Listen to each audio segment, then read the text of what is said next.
ഓ, അതൊക്കെ ഒരു കാലമായി. അല്ല, നിനക്ക് ചുരുണ്ട മുടിയായിരുന്നില്ലേ, പിന്നെ നിനക്ക് ഇങ്ങനെ സ്ട്രൈറ്റ് ആയി? അതോ ഞാൻ ബ്യൂട്ടി പാർലറിൽ പോയായിരുന്നേ, അപ്പം ഒന്ന് സ്ട്രൈറ്റ് ആക്കാൻ പറഞ്ഞ്, അതാ സ്ട്രൈറ്റ് ആയി. എങ്ങനെ ഇരിപ്പുണ്ട്?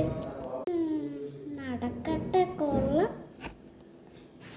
ചേച്ചി കൊള്ളൂലേ? നിനക്കിതൊന്നും ചേരുന്നില്ല. നീ ചുരുണ്ട മുടി ചെയ്താൽ പോരായിരുന്നു. ചുരുണ്ട മുടി ഒന്നും വേണ്ട. പോകുന്നവരും വരുന്നവരും ഒക്കെ സ്ട്രൈറ്റ് മുടിയാ കൊണ്ടുവന്നല്ലേ, സ്ട്രൈറ്റ് മുടിയൊക്കെ ആക്കി